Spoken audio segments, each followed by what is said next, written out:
Hey guys, what's up? Welcome to Game 11 of the World Championship rematch between Chigorin and Steinitz. Chigorin is now up 2 points in the match.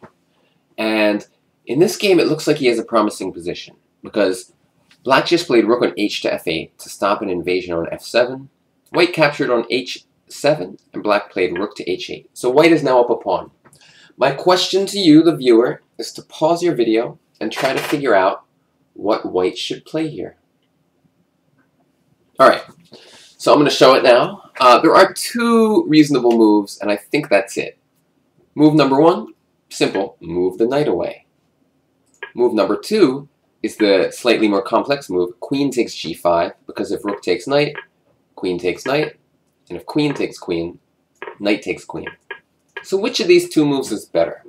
It turns out that one is much better than the other. The game queen g5 was played. This turns out to be the wrong move, which is surprising because White has just won a pawn, and there are some typical go-to rules in chess. One of them is when you're up material, it makes sense to trade queens, to kind of simplify the game, go into an endgame. However, in chess, while there are rules, everything has to be analyzed concretely. You can't just go by the rules and that's it. And after knight g5, White is doing well. White just has a nice position with an extra pawn. And we're still invading on the f7 square in some key lines. After queen g5, Black has the chance to get a very quick initiative. Now, of course, rook takes knight doesn't work, as we mentioned, but knight f4 is a very strong move. So now Black is threatening to take the knight. So the only thing White can do is trade queens and play knight g5, which looks fine. I mean, this doesn't look like a bad position for White at first glance.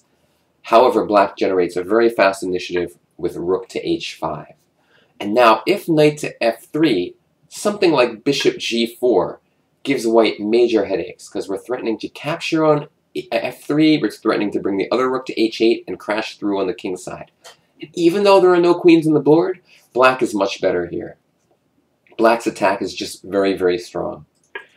So this was just a huge misjudgment by Chigorin. Instead, he played h4, just giving up the piece. Giving the pawn back. And after rook g4, rook to f8, rook to d2, knight c5, Black is just better with a huge initiative. And we'll very quickly go over to the point where Black is winning.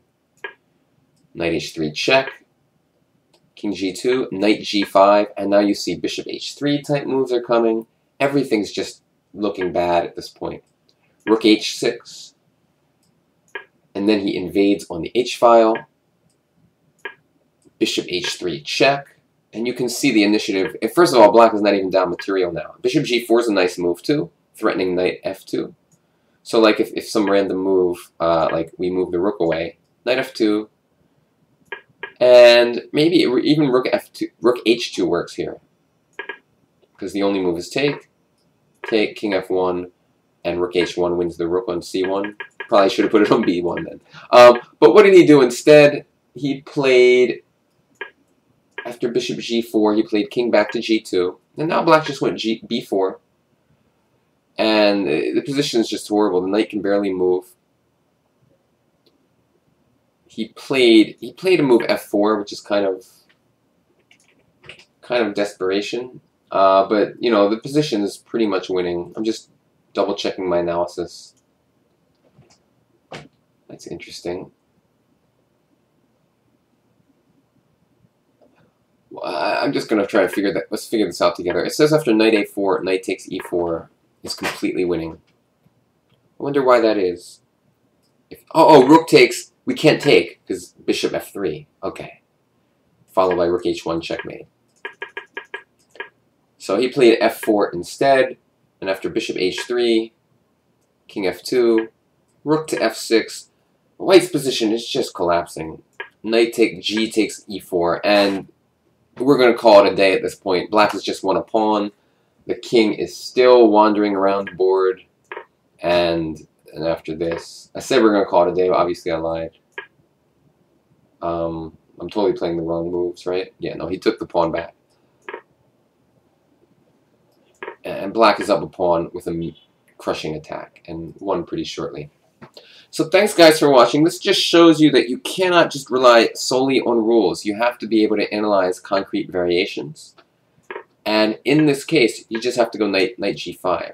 And now if rook to h5, bishop f7, for example.